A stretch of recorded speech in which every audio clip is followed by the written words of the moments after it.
तेजस्वी जी को India today ने cover पृष्ठ पर स्थान दिया है, इसके लिए मैं बधाई देना चाहता हूं, धन्यवाद करना चाहता हूं। साथ ही साथ मैं बताना चाहता हूं कि तेजस्वी जी के नेतृत्व पर बिहार की जनता ने जो विश्वास किया है और तेजस्वी जी जिस तरह से बिहार की जनता के विश्वास पर खरे उतरे हैं, उसके कारण इंडिया टुडे ने कवर पेज पर स्थान देकर के ये साबित कर दिया कि बिहार में जिस नेतृत्व पर लोग विश्वास करते हैं, उस नेतृत्व के विश्वास के लायक कोई है व्यक्ति, तो उस व्यक्ति का नाम है, उस नौजवान का नाम है तेजस्वी प्रसाद यादव। आज पूरे बिहार ही नहीं, देश के युवाओं के आइकॉन हैं तेजस्वी प्रसाद यादव।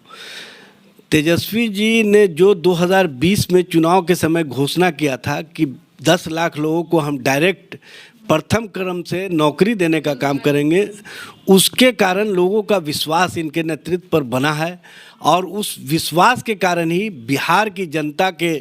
जो विश्वास है उस पर वो खरे उतरे हैं, जिससे कवर पेज पर उनको स्थान मिला है। और उनके द्वारा जो राजनीतिक क्षेत्रों में, चाहे वो सदन के अंदर हो या सड़क पर आंदोलन का मामला हो, हर जगह वो खरे उतरे हैं नौजवानों के सवाल पर, हर जगह वो खरे उतरे हैं जातीय जनगणना के सवाल पर, हर जगह वो खरे उतरे हैं जो समाज में आज महंगाई के कारण लोग जीना मुश्किल हो गया लोगों का, जिस तरह से भ्रष्टाचार के कारण पूरे समाज को मकड़ जाल में फंसा दिया है, उसके खिलाफ इन्होंने अनवरत आंदोलन किया, अनवरत संघर्ष किया। आपने देखा होगा 23 मार्च 2021 को पटना की सड़कों पर जब वो उतरे संघर्ष के लिए नौजवानों के रोज़गार के सवाल पर, तो उन पर लाठियां बरसाई गए, उन पर आंसू गैस के गोले छोड़े गए, उनको लाठीचार्ज करके कार्यकर्ताओं को घायल किया गया। इससे भी जब सरकार संतुष्ट नहीं हुई तो उन पर 307 का मुकदमा और अन्य तरह के मुकदमे दर्ज किए गए। ये सरकार कभी भी नहीं चाहती है कि तेजस्वी प्रसाद यादव सड़कों पर उतरें, आंदोलन करें या सदन के अंदर भी अपनी बातों को ठीक ढंग से रख सके। जब उसी दिन 23 मार्च को वो बिहार विधानसभा में इन्हीं सवालों को लेकर के जब अपनी बातें रख रहे थे, तो बिहार विधानसभा को कलंकित करने का काम किया गया और पहली बार इतिहास में हुआ है कि बाहर से पुलिस भेज करके बिहार विधानसभा के माननीय सदस्यों को पिटवाने का काम किया गया। उनके साथ दुर्व्यवहार की घटनाएं हुई, उनके साथ जो घटनाएं हुई उसके कारण पूरे देश में बिहार शर्मसार हुआ और लोकतंत्र को कहीं ना कहीं कलंकित होना पड़ा। मैं तेजस्वी जी को इस बात के लिए भी धन्यवाद देना चाहता हूं कि वो हमेशा जो नौजवानों का सवाल है, जो बिहार की महिलाओं का सवाल है, जो महिला उत्पीड़न हो रहा है, जो दलित उत्पीड़न हो रहा है, उस सवालों पर भी वो हमेशा खरे उतरे हैं और आंदोलन करने का काम किए हैं। जातीय जनगणना के सवाल पर उन्होंने सबसे पहले बिहार के मुख्यमंत्री से सभी दलों का शिष्टमंडल लेकर के मिलने का काम किया और माननीय मुख्यमंत्री को मजबूर किया कि वो शिष्टमंडल बिहार का लेकर के माननीय प्रधानमंत्री से मिल करके जातीय जनगणना कराने पर जोर दें। वहाँ पर भी माननीय मुख्यमंत्री जी ने तेजस्वी जी के नेतृत्व की तारीफ की और कहा कि आज तेजस्वी जी के कारण ही हम लोग यहाँ पर आए हैं और आप को माननीय प्रधानमंत्री जी हम लोग मेमोरेंडम देने का काम कर रहे हैं, आप जातीय जनगणना कराइए। लेकिन आप देखे होंगे कि तेजस्वी जी के जो नेतृत्व है, जो एरा है,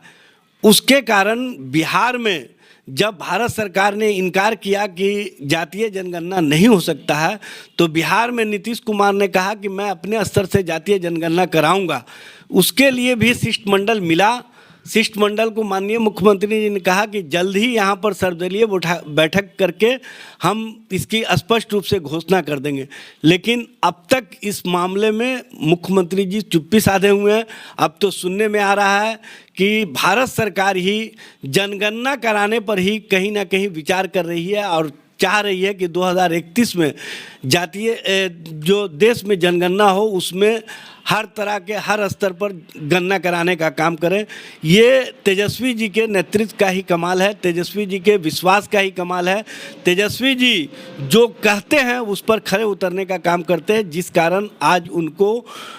इंडिया टुडे ने अपने कवर पृष्ठ पर स्थान दिया है। इसके लिए मैं आपके माध्यम से और बिहार की आवाम के तरफ से धन्यवाद करना चाहता हूं कि वो जिस विश्वास के साथ तेजस्वी जी को कवर पृष्ठ पर स्थान दिए हैं, आने वाला 2022 जो 2022 2 दिन पहले से शुरू हुआ है। ये 2022 बिहार की तकदीर और तस्वीर संवारने में तेजस्वी जी के ओज और नेतृत्व को देखने का काम करेगा और इनके नेतृत्व से बिहार को एक नया परिवर्तन मिलेगा और नया परिवर्तन का आगाज़ हो चुका है। आप देख रहे हैं कि माननीय मुख्यमंत्री जी किस तरह से उम्मीद कर सकते हैं कि बिहार बदलेगा इसके बाद। देखिए, उम्मीद ही नहीं, आपको मैं विश्वास दिलाता हूं कि तेजस्वी जी बिहार को बदलने का जो सार्थक पहल लेकर के आगे बढ़ रहे हैं वो अपने अंजाम को पहुंचेगा। आपने देखा होगा 2020 से जो आगाज़ हुआ है ये निरंतर आगे बढ़ रहा है और ये आगे बढ़ करके पहली बार हुआ है कि देश के अंदर जो भारतीय जनता पार्टी चाहती थी कि सांप्रदायिकरण करके राजनीति को आगे बढ़ाया जाए, नीतीश कुमार चाहते थे कि बिहार में विशेष राज्य का दर्जा और अन्य मांगों पर लोगों को भ्रम में रख करके राजनीति किया जाए, उसको तेजस्वी जी ने अपने एजेंडे के इर्द गिर्द रोजगार, महंगाई, भ्रष्टाचार, इसके इर्द गिर्द ही पूरे चुनाव प्रचार को रखने का काम किया और चुनाव भी उन्हीं के अनुसार पूरी तरह से केंद्रित रहा। ये तेजस्वी जी के नेतृत्व का कमाल है कि 31 बरस के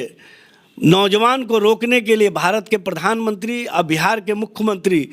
संयुक्त रूप से प्रयास किए, लेकिन फिर भी उनका ये प्रयास सफल नहीं हुआ और सबसे बड़ी पार्टी के रूप में राष्ट्रीय जनता दल उभर करके आई। ये तेजस्वी जी के नेतृत्व और तेजस्वी जी का जो जनता के बीच में विश्वास है उसका ही कमाल है। तो ये थे हमारे साथ आरजेडी के प्रवक्ता एजाज अहमद। आपने सुना इन्होंने क्या बोला, तो आपको ये वीडियो कैसा लगा आप कमेंट बॉक्स में ज़रूर बताइएगा। फेसबुक पे देख रहे हैं तो पेज को लाइक कीजिए, यूट्यूब पे देख रहे हैं तो चैनल को सब्सक्राइब कीजिए। धन्यवाद।